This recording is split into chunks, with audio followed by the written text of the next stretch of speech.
और हमने जन्मोत्सव बड़े ही धूमधाम से मनाया। तो आज हम भगवान के विवाह उत्सव की कथा सुनेंगे। उससे पहले हम भगवान श्री राम की बाल लीला का दर्शन करेंगे कि हमारे प्रभु श्री राम ने क्या क्या लीला करी, उनका दर्शन हम करेंगे। बोलिए राम लला की जय हो, बोलिए अयोध्या धाम की जय हो, बोलिए सरयू महारानी की जय हो।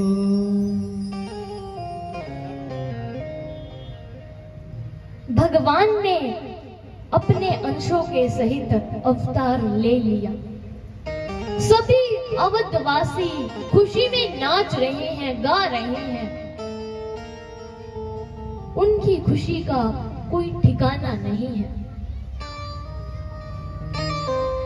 सब खुश हैं, बस एक प्राणी दुखी है। वह है चंद्रमा। चंद्रमा जोर जोर से रो रहा है। भगवान ने पूछा, कहा, चंद्रमा, सभी तुम मेरे दर्शन कर रहे हैं, नाच रहे हैं, लेकिन तू रो रहा है। चंद्रमा बोला, भगवान, ये सभी तो इसलिए खुश हैं क्योंकि इन्हें आपके दर्शन हो रहे हैं, लेकिन मुझे तो आपके दर्शन ही नहीं हो रहे। भगवान बोले, चंद्रमा, तू भी दर्शन कर ले, तुझे किसने मना की? चंद्रमा बोला, भगवान, दर्शन तो कर लेता, लेकिन सूर्य नारायण भगवान तो आगे बढ़ने का नाम ही नहीं ले रहे। तब मैं आपके दर्शन कैसे करूं? आप ही कुछ करें। आप ही सूर्य नारायण से कहें कि अब आप चलिए आगे, औरों को भी दर्शन करने दें। भगवान बोले, मैं चंद्रमा को, मैं सूर्य को क्या कह सकता हूँ? चंद्रमा तो खुद ही सोच कर देख, एक तो बालक रूप में माँ की गोद में हूँ, सेवकों को कुछ नहीं कह सकता और सूर्य को कुछ नहीं कह सकता, क्योंकि सूर्य के वंश में आया हूँ। सूर्य का अधिकार है मुझ पर।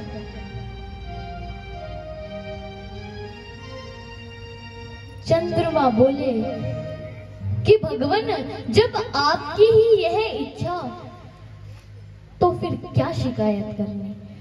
लेकिन भगवान, आप प्रातः यह सुन लेना कि चंद्रमा ने सरयू में जल समाधि ले ली। भगवान बोले, अरे इतना कठोर तप किस लिए? मेरी भी मजबूरी समझो, मैं कुछ नहीं कर सकता, लेकिन चंद्रमा, जब अगली बार मैं आऊंगा तो द्वापर में आऊंगा, रात के 12 बजे आऊंगा, तब भर पेट दर्शन कर लेना, कोई और दर्शन करने वाला बचेगा ही नहीं।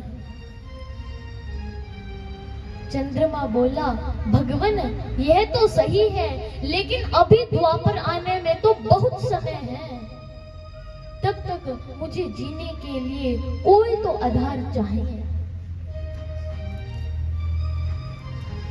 भगवान बोले, ठीक है चंद्रमा।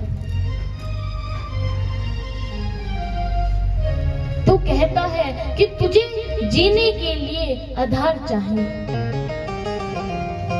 तो मेरा जन्म तो सूर्य वंश में हुआ है, लोग मुझे राम सिंह कहकर नहीं अथवा रामचंद्र कहकर पुकारा करेंगे। भगवान श्री राम ने चंद्रमा का नाम अपने नाम के पीछे लगा लिया, तब चंद्रमा को संतोष हुआ। बोले सियावर रामचंद्र भगवान की जय। शंकर जी पार्वती जी को कथा सुना रहे हैं। कथा सुनाते सुनाते शंकर जी मुस्कुराने लगते हैं। पार्वती जी बोली, भगवन क्या कोई अति विशेष बात है? शंकर जी बोले, हाँ एक अति विशेष बात है जिसे याद आते ही हमें हंसी आ जाती है। पार्वती जी ने आग्रह किया, कहा भगवन बताइए ऐसी कौन सी बात है?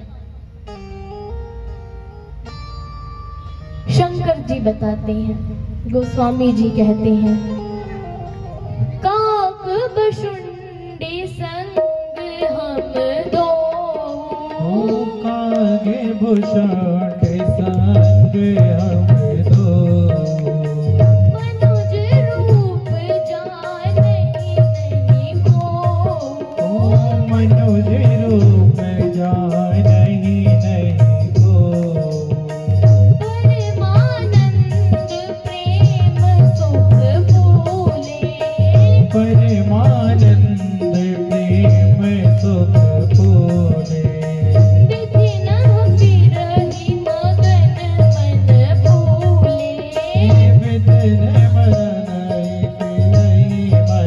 भूले, जय सिया राम जय जय सिया रामा, जय सिया राम जय जय सिया राम, जय सिया राम जय जय सिया राम।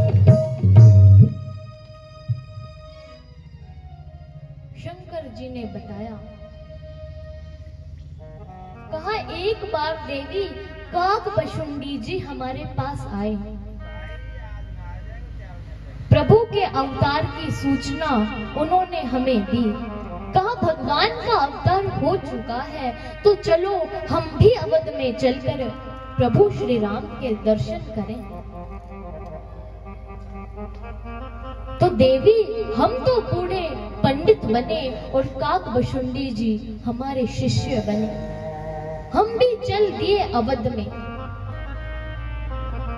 अवध में प्रवेश किया तो देखा सभी अवधवासी नाच रहे हैं, बड़े खुश हैं, परमानंद में डूबे हैं, बड़ी भारी भीड़ है। हम भी उस भीड़ में प्रवेश कर गए। तो जैसे ही हम अंदर प्रवेश करने लगे तो दो सेवकों ने हमें रोक लिया। बोले रुकिए, अंदर कहां जा रहे हैं? हम बोले कि प्रभु के दर्शन करने जा रहे हैं। और कहां जा रहे हैं? सेवक बोले ऐसे नहीं जा सकते, क्योंकि कल कोई हमारे लल्ला को पत्थर तोड़ नजर लगा गया है। तो पहले आप वशिष्ठ जी के पास जाइए और उनसे परिचय पत्र लाइए, तब हम आपको ससम्मान अंदर जाने देंगे। शंकर जी सोचने लगे कि अगर वशिष्ठ जी के पास गए तो वो समझ जाएंगे कि ये तो शंकर जी हैं, उनके पास तो हम नहीं जा सकते। भगवान के दर्शन के लिए शंकर जी रो रहे हैं, सरयू के किनारे बैठ जाते हैं। शंकर जी सोच रहे हैं कि चलो प्रातः प्रभु के दर्शन करने के लिए जाता हूं, क्योंकि प्रातः दर्शन करने वाला कोई और नहीं होगा। तो शंकर जी काक बशुंडी जी को लेकर प्रातः दर्शन करने के लिए जाते हैं। तो पुनः वही सेवक मिल जाते हैं, बोले परिचय पत्र लाए हैं? शंकर जी ने कहा हम नहीं लाए, लेकिन इस समय दर्शन करने वाला कोई और नहीं है, तो इसलिए तुम चुपचाप दर्शन करा दो। सेवकों ने वापस भेज दिया, कहा ऐसे दर्शन नहीं मिलने वाले, ऐसे दर्शन नहीं मिलेंगे। सरयू के किनारे आकर शंकर जी रोने लगते हैं, प्रभु से प्रार्थना करते हैं, कहते हैं भगवन कैसे ना कैसे तो आपके द्वार तक आ पाए हैं। अगर आप यहाँ से ही धक्का मारकर वापस भेज दोगे तो कौन साधना के मार्ग पर चलने का साहस करेगा। शंकर जी रो रहे हैं। इधर शंकर जी प्रभु के दर्शनों के लिए रो रहे हैं, उधर अवध में भगवान ने भी एक लीला प्रारंभ कर दी। भगवान भी जोर जोर से रोने लगते हैं।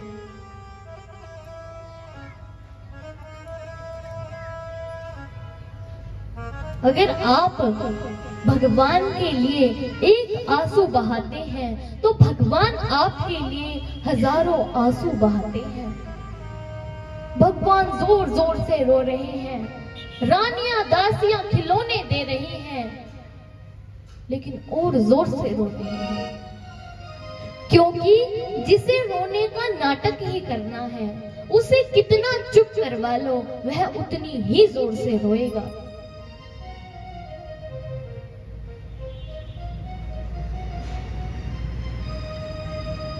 भगवान दूध नहीं पी रहे, उल्टा दे रहे हैं।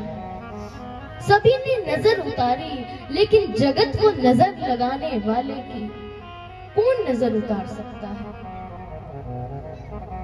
वशिष्ठ जी को बुलाया गया। वशिष्ठ जी ने जैसे ही नाड़ी देखी तो बताया, कहा अब हम कुछ नहीं कर सकते, क्योंकि हमने तो पहले ही कहा था कि किसी भी अपरिचित व्यक्ति को भवन में प्रवेश ना दिया जाए। बालक को पत्थर तोड़ नजर लगी है, इसमें हम कुछ नहीं कर सकते। आप सरयू नदी के किनारे सेवकों को भेजो, वहां पता करो कि कुछ महात्मा लोग रहते हैं, उनमें से जो नजर उतारना जानता हो उसे यहाँ बुला कर ले आओ। कौशल्या जी दो सेवकों को बुलाती है। कौशल्या जी समझा कर भेजती है, कहती है दक्षिणा तय मत करना, जो मांगूंगी जो मांगेंगे वो दूंगी, बस कैसे भी मेरा बालक ठीक होना चाहिए, इसका रोना बंद होना चाहिए। माता की आज्ञा से दोनों सेवक सरयू नदी के किनारे जाते हैं। पूछते पूछते शंकर जी के पास पहुंच जाते हैं। शंकर जी से पूछते हैं कि आपका शुभ नाम क्या है। शंकर जी बताते हैं, सदाशिव जोशी। वैसे कई लोग हमें शंकर कहकर भी पुकारते हैं। सेवकों ने पूछा, आप क्या क्या काम करते हैं। शंकर जी ने बताया, बस वही पुरोहिताई का काम करते हैं, जन्म पत्री बना देते हैं। सेवकों ने पूछा, आप कुछ नजर उतारना भी जानते हैं क्या। शंकर जी बोले, हाँ वही तो हमारा असली कार्य है।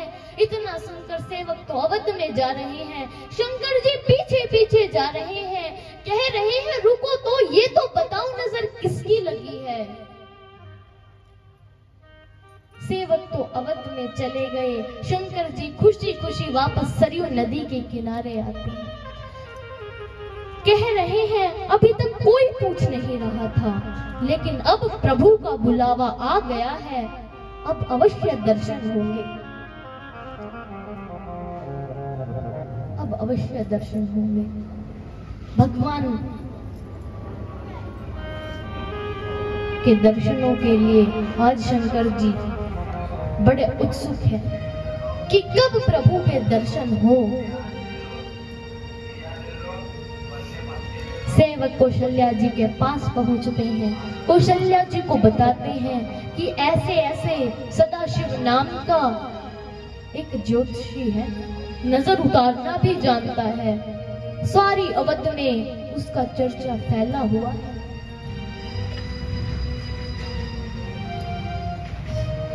माता कौशल्या को सेवकों ने सारी बात बताई। कौशल्या जी ने कहा कि अति शीघ्र बुला कर लाओ। देरी मत करना। शंकर जी को बुलाने के लिए सेवक सरयू नदी के किनारे जाते हैं। शंकर जी को बताते हैं कि आपको मां कौशल्या ने बुलाया है। शंकर जी सेवकों के पीछे पीछे आ रहे हैं। अवध में प्रभु के दर्शन करने के लिए सेवक तो दौड़कर कौशल्या जी को बताने के लिए अंदर चले जाते हैं। शंकर जी अब धीरे धीरे आ रहे हैं। ओ दीवाना तेरा आया, हो रघुवर तेरी गली में, दीवाना तेरा आया रघुवर तेरी गली में, दीवाना तेरा आया रघुवर तेरी गली में, भोला भंडारी आया मोह तेरी गली में।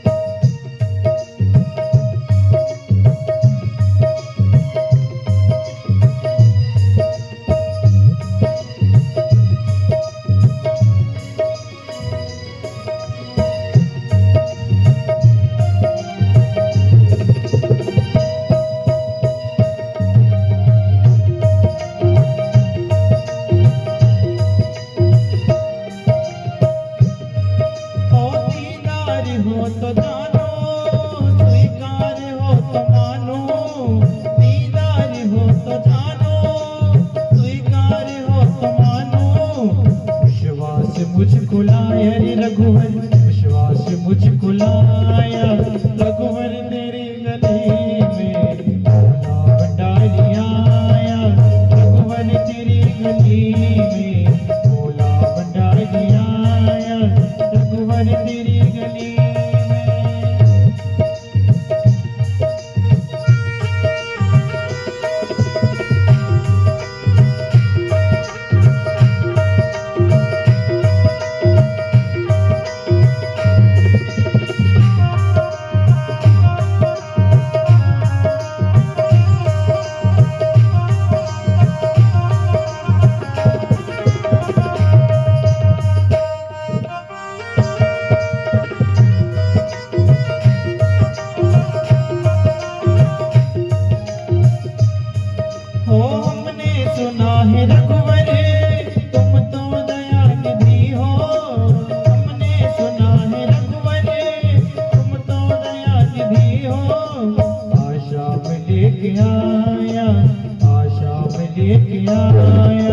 रघुवर तेरी गली में आशा लेके आया, रघुवर तेरी गली में दीवाना तेरा आया, रघुवर तेरी गली में। मैं दीवाना हो गया रे, मैं दीवाना हो गया, मैं दीवाना हो गया रे, मैं दीवाना हो गया, मैं दीवाना दीवाना दीवाना हो गया, मैं दीवाना दीवाना दीवाना हो गया। दीवाना तेरा आया रघुवर तेरी गली में, दीवाना तेरा आया रघुवर तेरी गली में, दीवाना तेरा आया रघुवर तेरी गली में, दीवाना तेरा आया रघुवर तेरी गली में। दीदार करने आया हो बाबा, दीदार करने आया रघुवर तेरी गली में, दीवाना तेरा आया रघुवर तेरी गली में, दीवाना तेरा आया रघुवर तेरी गली में, दीवाना तेरा आया रघुवर तेरी गली।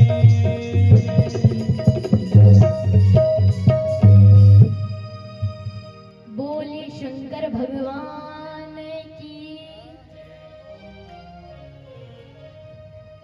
शंकर जी आगे आगे चल रहे हैं, पीछे से काक बसुंडी जी आ रहे हैं।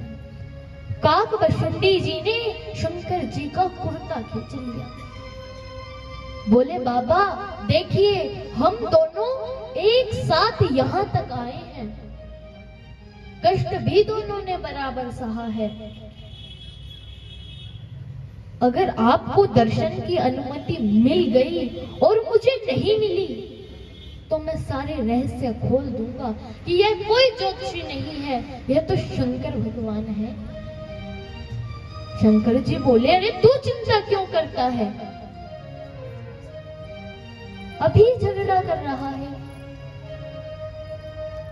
काकभशुंडी जी बोले, बात साफ कर लेना, पहले ही सही है, बात का तो झगड़ा ही झगड़ा है। शंकर जी बोले, तू चिंता मत कर, चल मेरे साथ।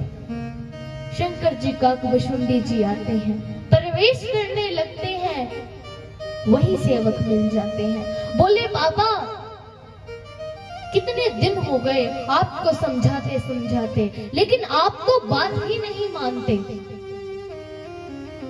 शंकर जी ने कहा कि अंदर कौशल्या माता ने बुलाया है, लल्ला को नजर लगी है, नजर उतारने के लिए।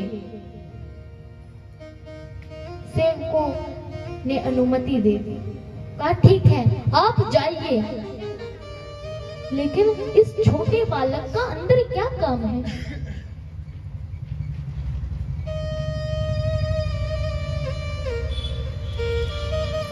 बालक रूप में काकभशुंडी जी को रोक लिया, कहा रुकिए, आप मत जाइए अंदर। शंकर जी को तो अनुमति मिल गई, काकभशुंडी जी रह गए। शंकर जी को काकभशुंडी जी की बात याद आ गई, सेवकों से बोले कि अरे इसे ले जाना तो बहुत आवश्यक है, क्योंकि अब हम बूढ़े हो गए हैं, नेत्रों से दिखाई देना थोड़ा कम हो गया है। तो यह बालक मुझे हाथ की रेखाएं देखकर बता देता है और उसका फल हम दे देते हैं। सेवक क्या बोलते, दोनों को अनुमति मिल गई, दोनों अंदर आते हैं, प्रवेश करते हैं। कौशल्या जी प्रभु श्री राम को अपने साड़ी के पल्ले से ढक कर के बाहर लेकर आ रही है। शंकर जी से कहती है कि इस बालक को नजर लगी है। शंकर जी ने कहा कि अरे पहले बालक का मुख तो देखने दो, यह तो पता लगाने दो कि बालक को कैसी नजर लगी है। जैसे ही कौशल्या जी अपने साड़ी के पल्ले को हटाती है, शंकर जी प्रभु के मुख को देखते हैं तो अब उल्टा हो गया। शंकर जी ने रोना प्रारंभ कर दिया और प्रभु श्री राम ने रोना बंद कर दिया। कौशल्या जी ने इतना देखा, कौशल्या जी बार बार शंकर जी का धन्यवाद कर रही है, कह रही है मैंने जैसा आपके बारे में सुना था आप तो एकदम वैसे ही हैं।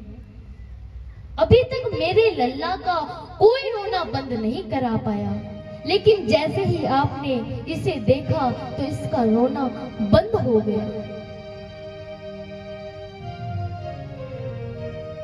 शंकर जी बोले अभी तो केवल मैंने लल्ला को देखा ही है और इनका रोना बंद हो गया। अगर आप एक बार इन्हें मेरी गोद में दे देंगे तो इनका जीवन भर का रोना बंद हो जाएगा। अगर एक बार गोद में दे देंगे। कौशल्या जी बड़ी भोली भाली है, प्रभु श्री राम को गोद में दे दी।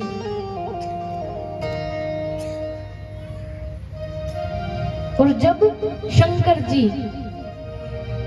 यशोदा माँ के पास भगवान श्री कृष्ण के दर्शन करने के लिए गए थे तो माँ यशोदा ने मना कर दी थी, कहा नहीं, तेरे नागों को देखकर मेरा बालक डर जाएगा, मैं दर्शन नहीं कराऊंगी।